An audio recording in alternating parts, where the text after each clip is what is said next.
Thank you for joining the Nonprofit Learning Lab's free online webinar. You are currently participating in how to set up recurring donations and why every nonprofit needs to. Questions are encouraged throughout the webinar. You may type them into the question box as they arise, and they will be read by our moderator. Matt has served nonprofit organizations since the early 2000s as a web developer, educator, fundraising consultant, marketing consultant, board member, and more. He is currently COO at Impress.org, whose mission is to code for good. Impress.org's flagship product is #1 fundraising tool for WordPress websites, GiveWP. Matt serves on the board of San Diego Refugee Tutoring, a volunteer-driven organization dedicated to serving the rising refugee population of children in San Diego. I will now hand it over to you, Matt. Thank you so much. Hi, everyone. Welcome.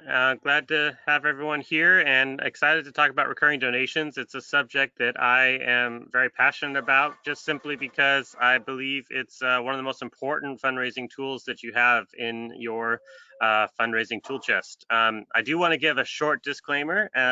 As you all know, we've been experiencing a pandemic here for a while, and I am at my home, and I'm also in my backyard. So there might be some sounds of construction going on because we have some work going on at the house, and there might be sounds of chickens too. We have some backyard chickens, so that just adds to the personality of everything going on. So but we will have some questions available throughout the time. So I do have the chat here, and happy to answer any questions that anybody has. And while I get started, go ahead and also feel free to introduce yourself in the chat, say where you're from and what you're most interested in when it comes to online donations and recurring donations specifically. So with that in mind, I'll jump in and get started.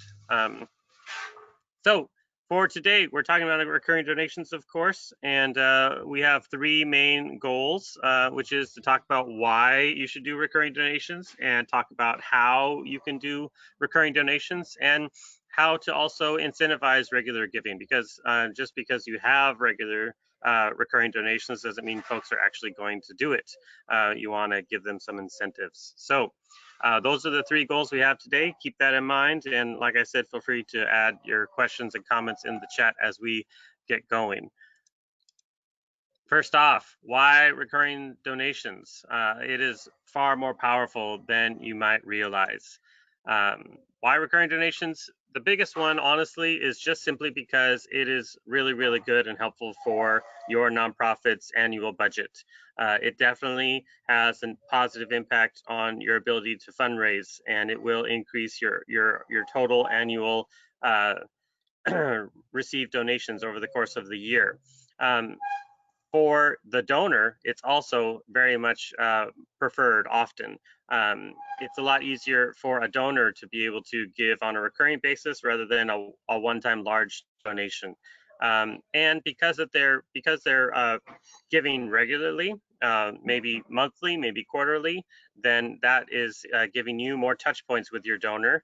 And that gives you a stronger sense of loyalty and relationship with your donor base, as long as you continue to reach out to them and thank them for every donation that comes through that they offer. This is kind of just the high level aspect of it. We're going to dig into some of these things a little bit, specifically like doing the math. Quite literally, we've done a lot of the math here for you. You can see here on the middle column, this says it's with recurring, and on the right-hand column, it's without recurring. And you'll see that what we do here is we actually show that if you're offering recurring donations, of course, you're going to have a few less that are going to be one-time donors and a few that are going to be recurring donors. And we just threw these numbers out there. So let's say we have 640 of one-time and 160 of the recurring donors for a total of 800 donors total. And we have 800 on the without recurring donations as well. On average, your donors are giving about $100 if they're doing a one-time gift, let's say. But the recurring donors, they're doing an average of $25 monthly. So in the first year of revenue, still 800 donors total, same exact number of donors, but some are recurring, you'll see that immediately you do have a bit of an increase on the recurring side, 112,000 over the course of the year compared to 80,000 over the course of the year. But one of the ways in which recurring is actually really, really powerful is how it actually can have an increasing effect year over year for your organization, because it's not just that you have 160 recurring donors. Every month you're going to ideally be bringing in new recurring donors, and that adds to your overall, we'll talk about it later, but MRR, your monthly recurring revenue that comes in. So you do also have a little bit of drop off. So let's say that in year 2, you're going to have 70% of your recurring donors actually end up staying recurring donors. And also, honestly, when it comes to one-time donors, you're going to reach out to them again. You're going to want them to be one-time donors again. Let's say that you get the exact same amount. 70% of those one-time donors are going to give again the following year. They're not going to be automatically recurring. They're just going to give again on their own. So now we have 448 one-time donors on the recurring side. We have 560. Again, it looks like more donors, but you still have those year 2 recurring donors from previously. So you have 144 of those. An average one-time donation for year 2 is still $100, let's say, and the average recurring donation is now 35 compared to 25. So in year 2, you see now that actually the revenue that you get in year 2 is actually double of what you get without recurring donations. 105,000 compared to 56,000. Well, almost double. And with a combined 2-year total, it's also around 180% of what the without recurring donations is. So in 2 years, you collected 217,000 compared to 136. So the math kind of speaks for itself in many ways. And these are just numbers that we just basically just put together, a rough estimate, basing it just on 800 donors. Of course, as you see, that we just based it on the donors that you get in the first year. We didn't add any more of the additional donors that you're going to get in the second year. These are just those first year donors and how that impacts your budget in that second year as well. And nevertheless, you see a really clear and obvious dramatic increase. So that's really, really pretty straightforward in terms of the math. I'd love to have a poll and see if folks can answer a question. How have you already implemented recurring donations on your website? I'm really interested to see what's going on with everybody here. If you've already done that, that's great. I'd love to hear from you how it's going, how much success you're seeing already. And if you haven't, that's probably why you're here. So I'm assuming that most of you have not yet implemented recurring donations on your website. All right. Yeah, we have the majority have not yet done recurring donations. But let's see, it looks like 57%. So, or I'm sorry, it was a little bit small for me, but it looks 57% said no and 43 said yes. perfect. All right, so those 43%, you guys are experts already. So put them in the comments. Let us know what how it's going for you. And if you do have questions, I'm not seeing questions right now, Lee, but are there questions coming in? Yeah, we had a few questions that came in. The first one, it looks like, I apologize. Oh, looks like we are all set for right now. Oh, okay, cool. No worries. Sounds good, folks. Keep questions coming if you can. I'm going to move on. How to do recurring donations. It can be a lot easier than you think. It can, quite honestly, but it depends a lot.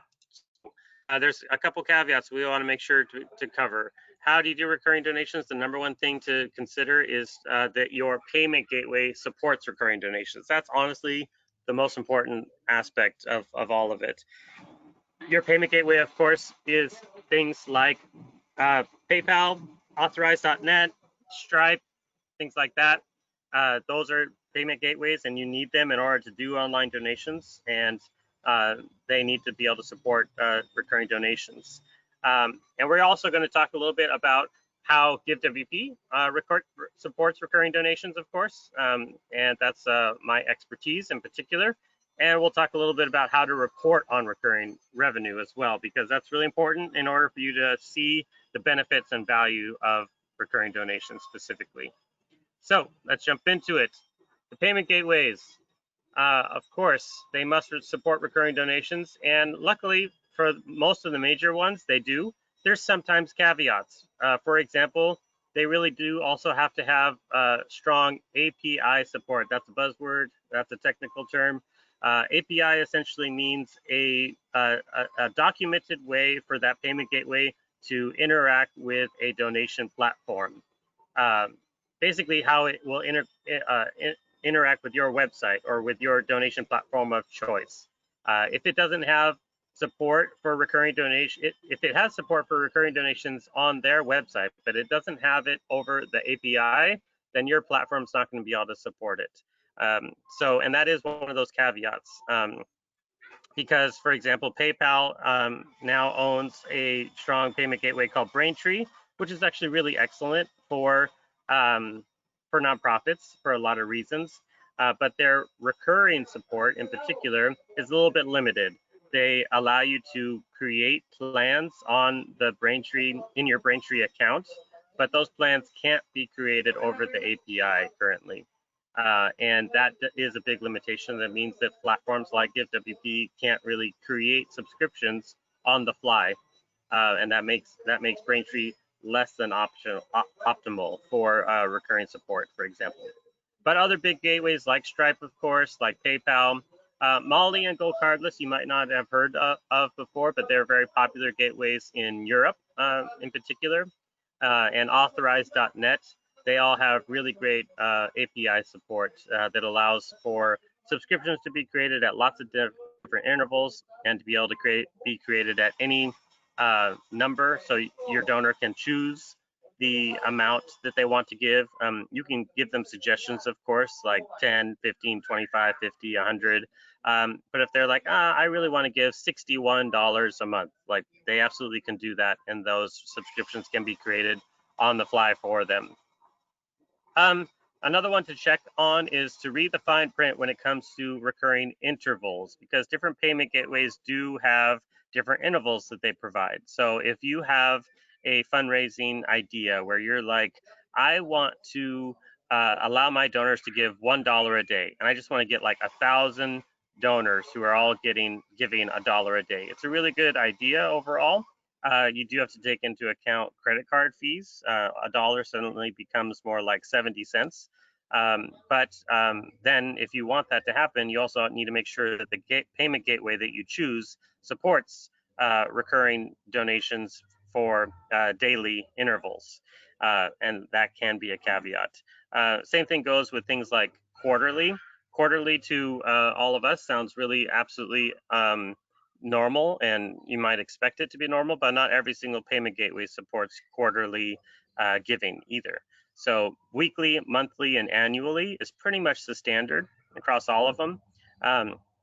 But if you want to do daily or quarterly, you really are going to need to pay attention and make sure that those gateways support that, not just on their website, but also over their API. And then the last one I say is built-in reporting, honestly, is a great bonus. Payment gateways do provide a lot of reporting often, and that can be really, really valuable and useful, especially because most often your donation platforms themselves, they might provide reporting for the gross donations that you receive, but the payment gateways are able to say, well, this donation, you got X amount of fees. And they're able to report not just on the gross, but also on the fees that were taken from the payment gateway itself. Because keep in mind, when it comes to credit cards, often they sometimes charge different fees based on the credit card type. Visa is pretty standard. MasterCard can sometimes be a little bit different. But American Express, for example, is always a different fee, almost always a different fee than a Visa or MasterCard. that's another fine print thing to pay attention to. So their reporting that's built into those platforms can often be very, very helpful and useful. But of course, most often you're also going to incorporate your payment gateway into a bookkeeping software like QuickBooks or something like that. And then of course that becomes your actual accounting of record. And that is the most important thing. But the payment gateway reporting can often provide a really good big overview, especially when you look at Stripe, for example. Their reports are really, really excellent and really helpful. And they actually do great reports when it comes to MRR, monthly recurring revenue, which we'll talk about in a little bit, and churn as well. So their recurring reports are particularly good. Cool. I'm just checking in real quick. Do we have any questions coming in at all? Yeah, we had a few questions come in. Cool. The first one is, what is your experience with asking the reoccurring donor to give enough to add to their giving to cover the credit card costs? Yeah, that one on when it comes to recurring fees, what we call that on the GiveWP side is we call it fee recovery, and that is an option that we offer. And overall, for example, I had somebody ask that on one of our YouTube videos the other day, and I was like, it's a good question. And I know anecdotally that donors do tend to opt into covering those fees. But I'd like to know a little bit more detail. So I actually went and checked out Refugee Tutoring, and I just checked with our bookkeeper and said how many of our donors recently have opted into the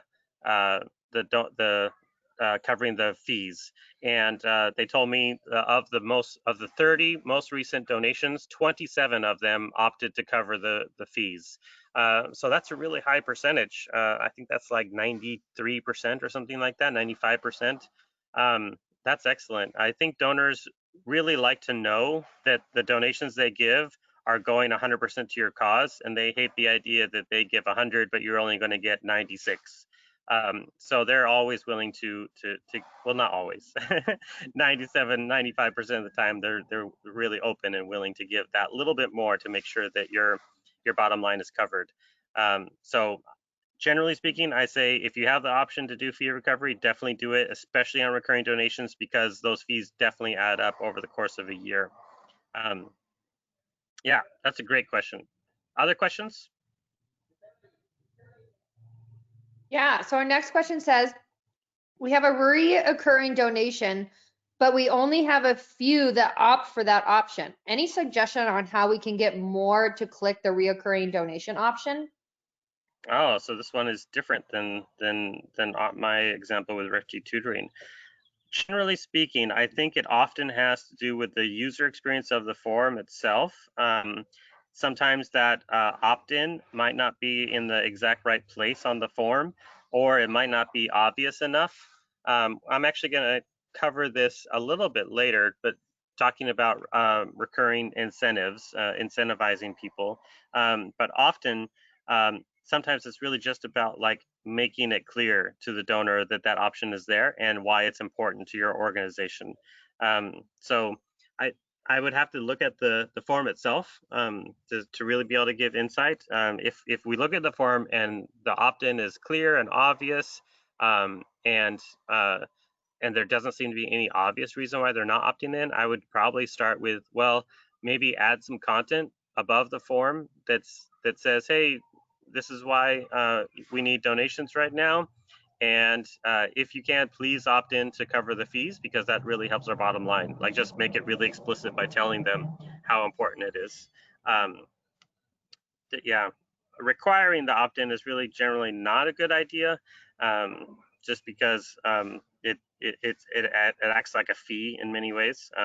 But it is possible because they are basically just donations and not actual products. So good question as well. Lee, do we have other ones, or should we move on? We have, looks like we have time for one more. It says, have you seen any virtual campaigns as of recent that have run a successful reoccurring giving focused virtual campaign? When it comes to most of our GiveWP users, the large majority of them are asking for recurring donors all the time, every day. It's part of their general campaign. It's not a special extra one. It's built into their automatic online fundraising efforts. Let me see if I can bring up refugee tutoring for everybody real quick. This is always fun when we're live and trying to do different things on the fly, but I'll see if I can pull it off. Yeah, so this is our refugee tutoring website. Can everybody see that? It looks like it looks good over there. And this is just our give page, basically. And right here, you could see that the first thing they do is just say thank you. You're on the page that we want you to be on, and we would love to have your support. And we make it clear that we're a 501c3 with our tax ID number, and we tell them exactly why their support matters. And then see right away, the very first thing we say is, please become a recurring supporter. This really matters. And the way that we do that on this form is it's an opt-in, and we do have it enabled by default. And I think that that is a good idea when you're making it really clear and obvious. If you're just dropping a donation form on a page and it's on by default, that can sometimes lead to confusion. People might just not notice it. So just be aware of that. But because you already set them up and primed them for this, then it makes a lot more sense. And then the standard fields about their first name, last name, company name, email address. Tell us why you support refugee tutoring. This is great because we have a donor wall that where they can give comments of support, then their basic credit card information, and then we even give them the ability to subscribe to our e-newsletter. And here's that fee recovery as well. And honestly, what I was saying earlier about fee recovery trying to be really obvious, this is not super obvious, quite honestly. And now that I'm looking at it again, I'd love to make it more obvious. But like I said, 27 out of the last 30 still clicked that. So once they click on that, then you could see that all of the options update automatically here. And that really helps to make it explicit exactly what's going on. You're donating $10 and you're helping cover that extra fee of 55 cents. So sorry, I do have a bit of construction in the background at the moment. I hope it's not too loud. But yeah, so I hope that makes that clear. Great questions. And if I might bring that up again if that becomes relevant again in the near future. Keep the questions coming. I'm going to open up for questions again really soon here. So GiveWP is the product that I represent. I'm one of the co-authors of it and helped build it from day one back in 2014, 2015. And we now have 90,000 users all over the planet at the moment. And we're really excited about our mission to democratize generosity. That for us means trying to make giving as easy as possible, tearing down all the barriers to being able to give online. And recurring donations is, of course, a big aspect of that. We want to empower as many people to give on a recurring basis as possible. So why do we choose GiveWP? Honestly, because it works. It just works. When you have our free GiveWP plugin plus recurring donations, it supports PayPal and Stripe right out of the box, and it works really well. And there is, of course, like we mentioned earlier, with GiveWP multiple payment gateway support. You can actually have PayPal and Stripe on the same form, and your donors can choose which one they want. Of course, Stripe you would probably just call it credit card. They don't really care if it's Stripe or not. But often people are looking for PayPal options because they know PayPal, they trust PayPal, and they have a PayPal account. They want to do it that way. So enabling them to do that is great. And both of those support recurring donations. We also have another gateway called offline donations. If folks want to, for example, donate goods to your organization, or they want to mail in a check to your organization, then you can have them indicate that online. And then once you actually get that check or those goods actually show up, you can make your donation set as complete. But of course, that is not a recurring type of donation. And so the Give is set up to be smart enough that if it's a PayPal donation, it'll support recurring. If it's Stripe, it'll support recurring. If it's offline, it's not going to support recurring on purpose. So the other thing that is really significant in the platform that you choose is to make sure that your donors have options and that you have options.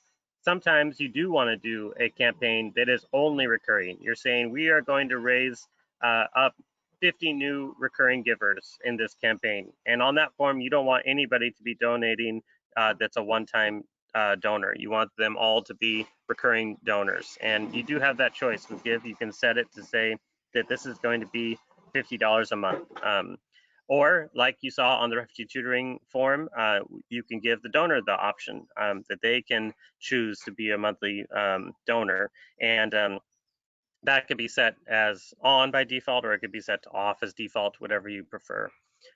Giving options is the most important thing so to be able to do any type of recurring campaign that you like. Those are the big highlights, and I don't want to spend tons of time on our product because I definitely wanted to spend more time listening to you and your questions. Do we have more questions that came through so far? Yeah, we had a few more questions come in. So does the Braintree offer reoccurring donation processing? Braintree does provide recurring donations. Maybe this person jumped on a little bit later, but I tried to address that a little bit earlier. They do have support for recurring donations, but their API support, meaning the way that it interacts with outside platforms like GiveWP, is a little bit limited at the moment. And we've actually reached out to them and chatted with them quite a lot, and it is their plan to improve their API to support on-the-fly subscriptions, essentially. But it's not there quite yet. Once they have that, we will definitely support it. But there is support there, but it's limited, and it makes it difficult for plugins or platforms like GiveWP to be able to support it. So, good question. Do you have an update on the GiveWP transferring details of the designation info that is collected to our gateway? That sounds like maybe an existing user who might have an open support ticket.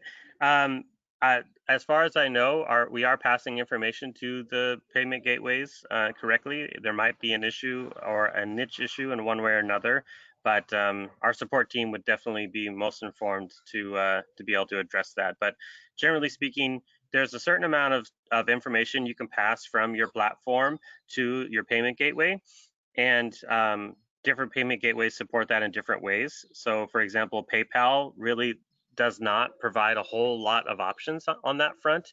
You'll be able to pass things like your name and your email address and a billing address. And then if you're using PayPal Pro, they'll have one field that you can populate additional information into. But on the opposite end of the spectrum, Stripe, for example, essentially lets you pass almost everything as meta information to the donation record.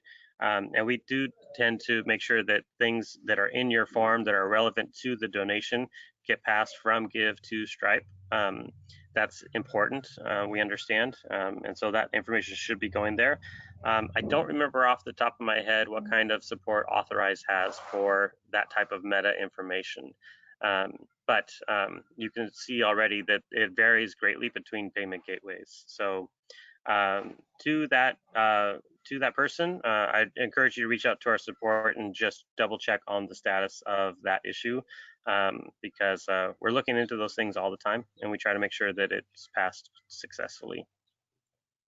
And then our last question that just came in is, does Give allow peer-to-peer fundraising? That's a good question, and what I often ask in response is, well, what aspect of peer-to-peer do you mean specifically? I would say officially the best answer is we don't have a full-fledged peer-to-peer functionality at the moment. But sometimes when folks say peer-to-peer, all they mean is the ability to allow your visitors or your donors to create a donation form on your website.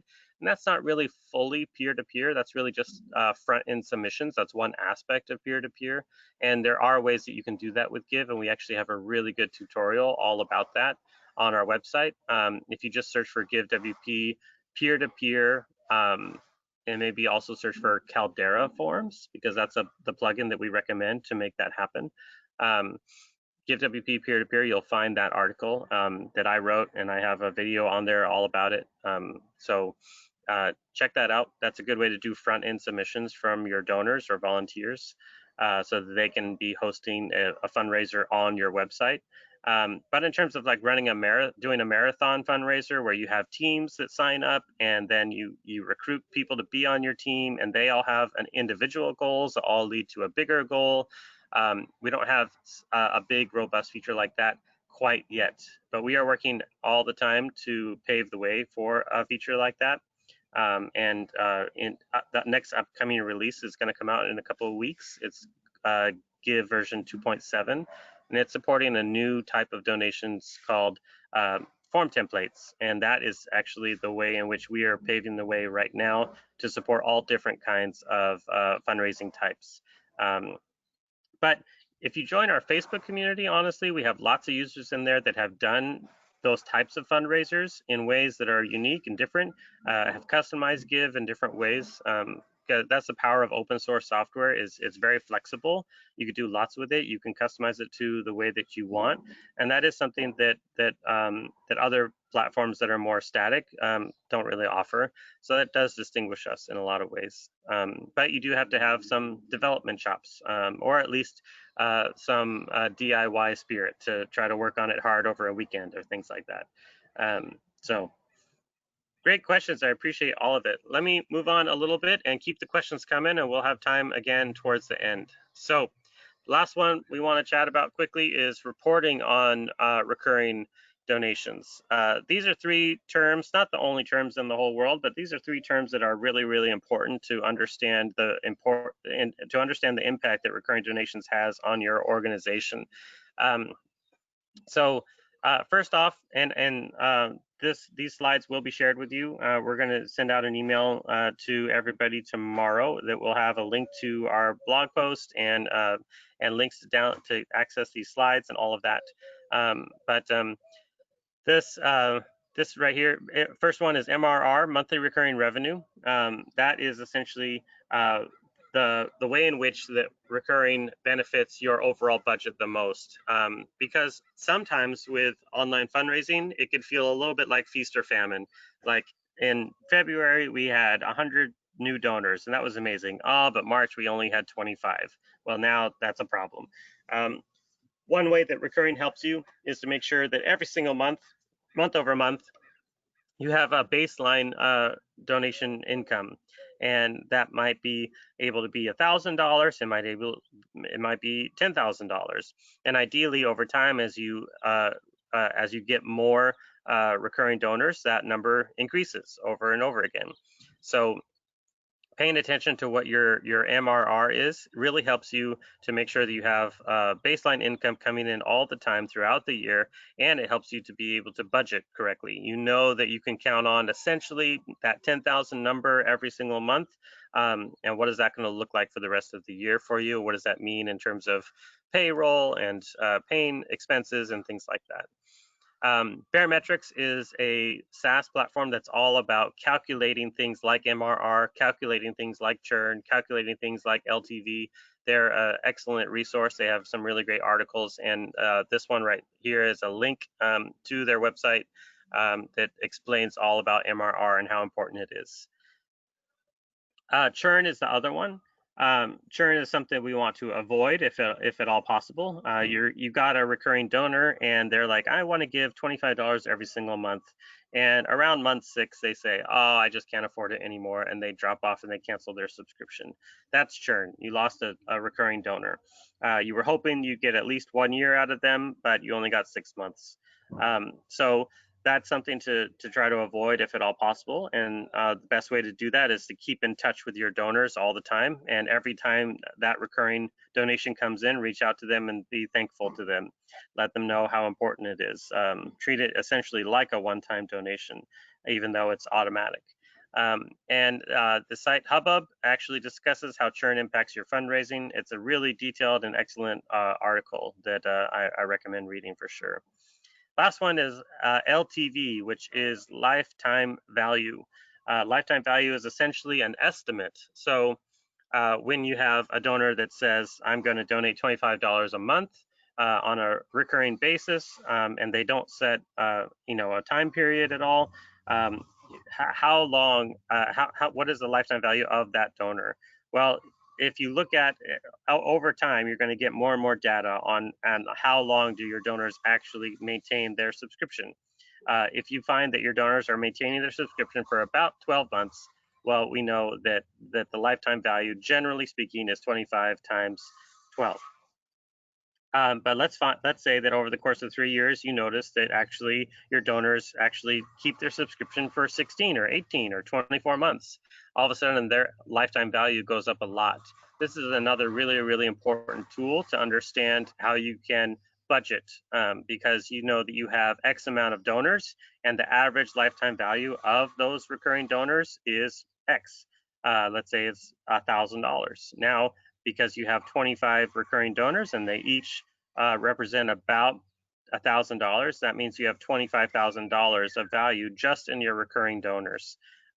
That's a really important metric to understand, and something that can help even when you want to submit for grants.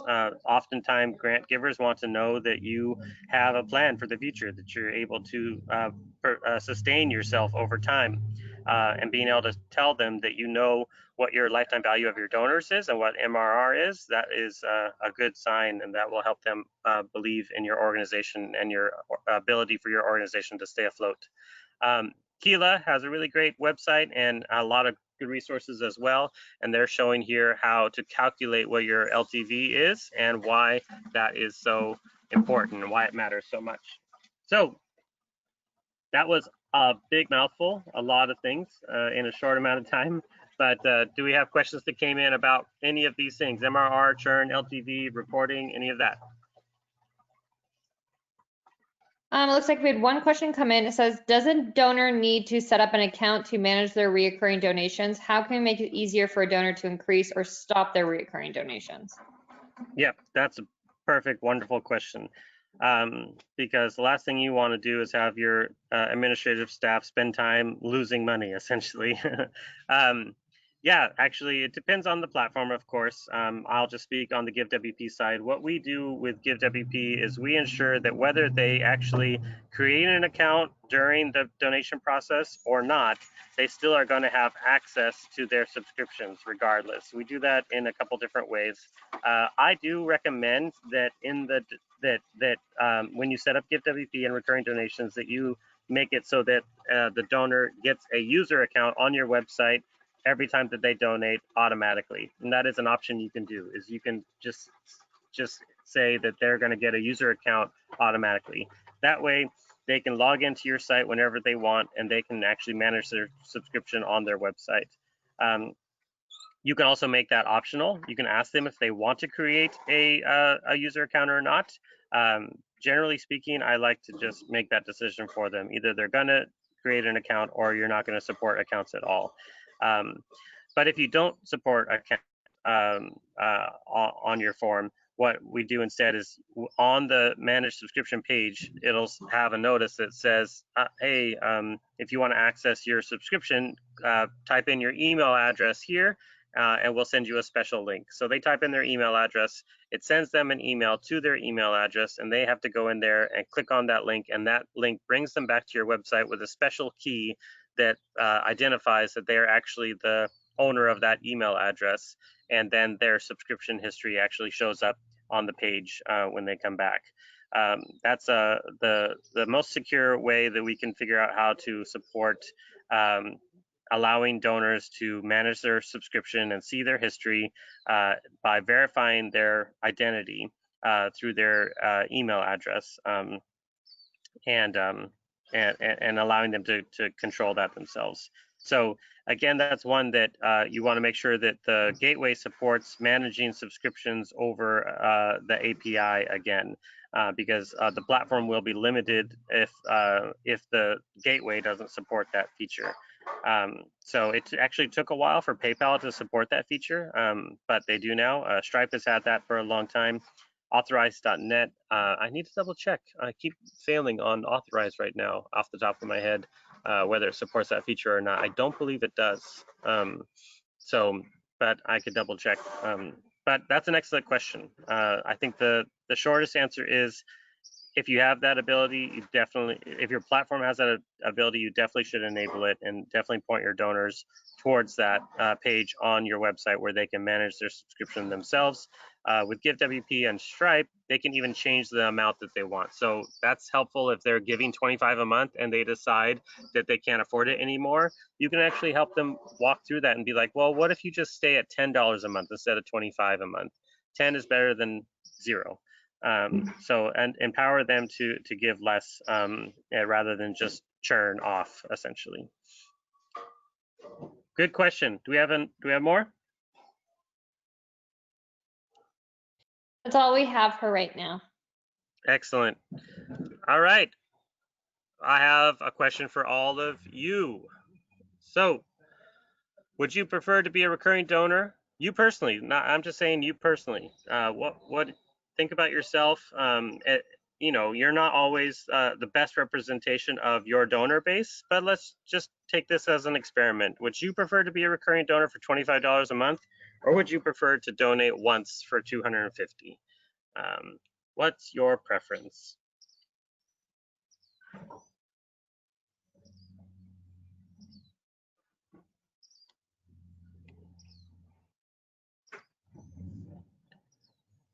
Nice. Okay, 76% say they would prefer to give 25 a month. So the reason I ask also is I'm hoping that maybe you might have been savvy enough to notice that the math isn't the same. Those of you that prefer 25 a month are actually a bit more generous, because you're going to end up giving more money over the course of the year than that 250 once. And that's exactly the point that I've been trying to make this whole time.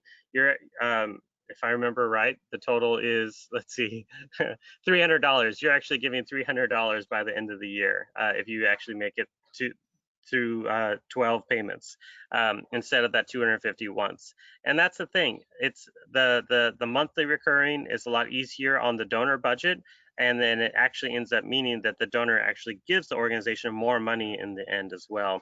That to me is the best example of why recurring is so important and so powerful. Thanks to everybody for your feedback there and for participating in the poll. That was really good. So last thing to wrap up, how to incentivize regular giving. Just a couple ideas. There's lots of ways to do it, but the first one I always say is basically just tell them that you need recurring donations. Like we saw on the Refugee Tutoring page, we say really right up front, we really need your recurring support. It's important to us. And tell them why recurring matters. Tell them that it's important to keep your lights on. Tell them how it actually ends up benefiting your bottom line. A donor wants to give you money. That's what they want. And I don't think we should be shy about saying these funds help us keep our lights on. And giving on a recurring basis is actually a lot more effective for us than giving one time because of that feast or famine matter that we talked about earlier. Making it really explicit how important recurring is to you. If any of you listen to the radio at all, maybe listen to NPR here in San Diego, it's called KPBS.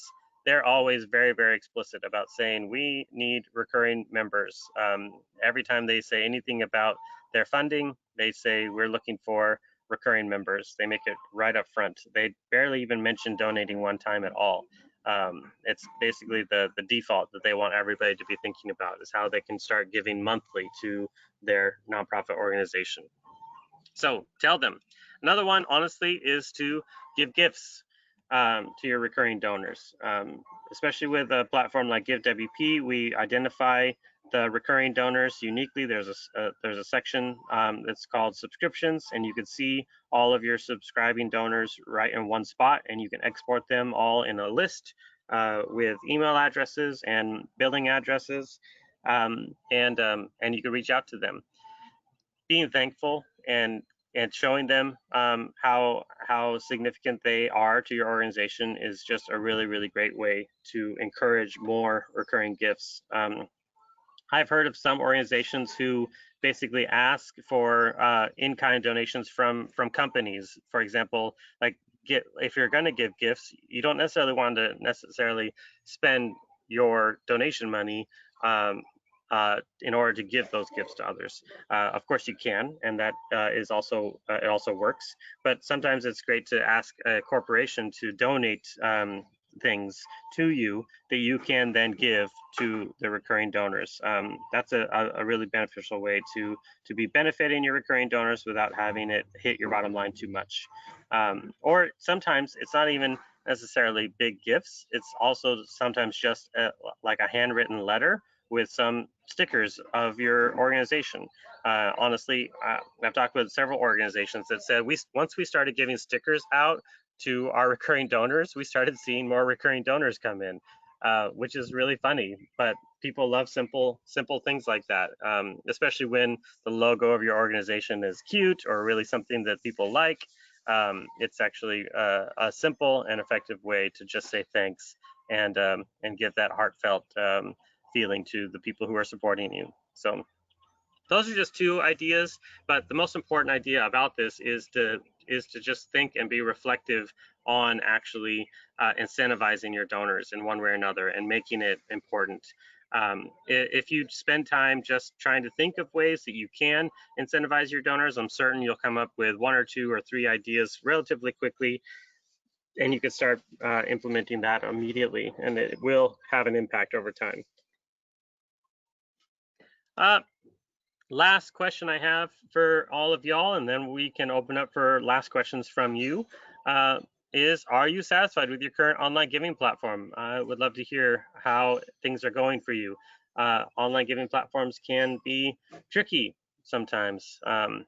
Yes, of course, or meh, you could say, or not at all.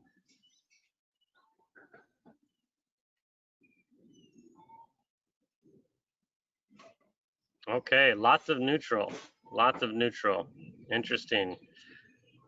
That's always a good one to see. What is it about the platform that would take you from neutral to excited? Interesting. Well, maybe it's supporting recurring donations better. Who knows? Cool. Well, that's all I have right now for everybody. Now's the time where you can ask me anything you've got. So thanks so much for being here, and I'm here to answer questions. Yeah, so we had a question that came in. It says, how does an online reoccurring giving compare with something that is directly withdrawn from a bank account? For example, simply giving.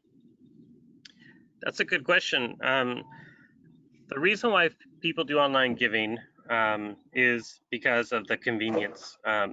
They want to be able to give to you wherever they happen to be at, even on their cell phone if they want. And direct debit is excellent because it has very, very low fees. And luckily, there are ways now that you can do direct debit through online donations as well. So for example, Stripe has a really good support for, it's called ACH payments essentially, and that's essentially a direct debit.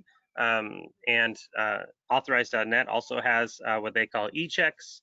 And there are many different ways that you can support direct debit payments through your online giving platform.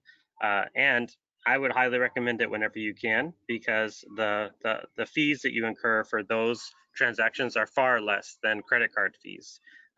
With credit card fees, you're dealing with more parties essentially. You're dealing with the payment gateway itself. You're also dealing with the credit card company itself, and that just means that there is by necessity more fees involved. But banks generally are able to provide payments with much lower fees. So if at all possible, definitely do that. It is a good option. Good question. And then our next question is, how can we make it easier for a donor to increase or stop their reoccurring donations?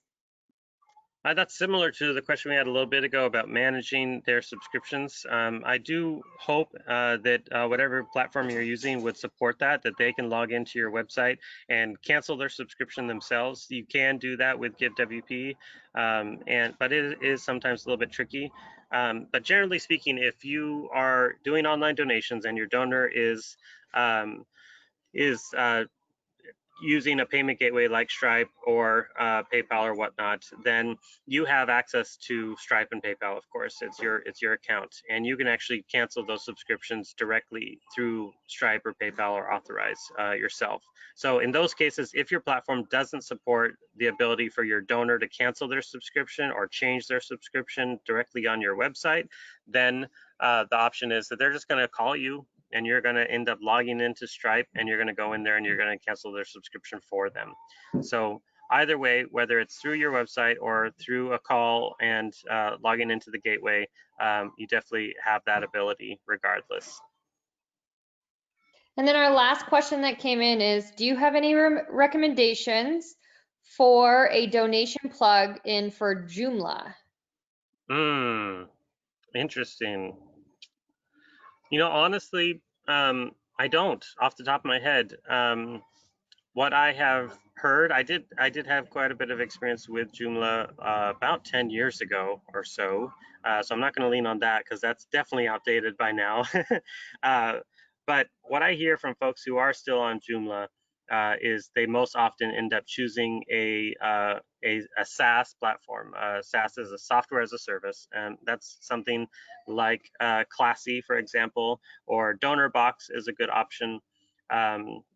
Or Blackbaud is the giant beast of fundraising that is large and has lots of features.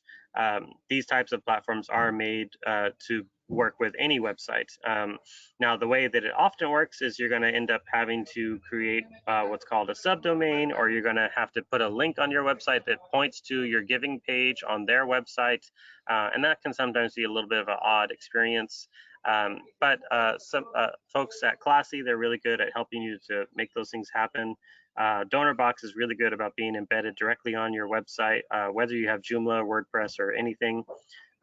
So there are options, but when you're working with a platform like Joomla, I generally speaking would probably go to one of these SaaS platforms instead of a Joomla module. So that's just off the top of my head. So good questions. Is that the last of them? We're still getting a few questions in, so we have time for about one more question. Do you have any advice on how to respond to donors faster? We do it manually, so sometimes the donors don't get it until a day later. It depends on if you're talking about just acknowledging their donation or processing checks. Lots of caveats to that. But what I would say, generally speaking, is ideally your platform should handle that. Again, GiveWP handles donation receipts. They get their email receipt immediately. Also, when they land on the confirmation page, they also have, we have an add-on called PDF receipts that will allow them to have a download to the PDF on the receipt page. So as soon as they're on the receipt, they can either print that page out from their browser, or they can download the PDF for their records for later. And that PDF is also emailed to them in their email at the same time. We kind of hit them in two different spots at the same time. Ideally, your platform is doing that. If you're talking about like thank you cards, honestly, there's a couple ways you can do that programmatically as well. There's some good platforms that do thank you cards, and we actually have an article about how you could do that with Give as well. But you have to generally evaluate the value and effectiveness of those thank you cards. If you are finding that those thank you cards mean a lot to your donors, and that is one of the most significant things that's helping them to continue to give to you, then you might want to consider looking into more staffing. I think if it is that significant, you can justify finding some folks who may be volunteers in your organization who are willing to volunteer to write thank you cards regularly, but increasing the number of work hours spent to justify those is a good way to do it. But I would always start first with making sure that you are getting properly notified as soon as the donations happen in one way or another. With Give, also the administrator gets an email as soon as every donation happens. You could turn that off, of course, if it's too many donations, but you have the ability to add additional notification emails so that the appropriate people are notified every time a new donation comes through. So in many ways, it's all about infrastructure, about the tools that you have, and optimizing the use of those things. So I kind of went shotgun effect on that one, hoping to scattershot that and get all the different aspects of the question, but I hope that was helpful. So thank you so much, everybody. It's been great being here. Thank you, Matt. This workshop has come to a close. All materials and recordings will be available on our website. Thank you so much for participating in how to set up recurring donations and why every nonprofit needs to. And again, thank you, Matt, so much for educating our community today. Thank you, everyone.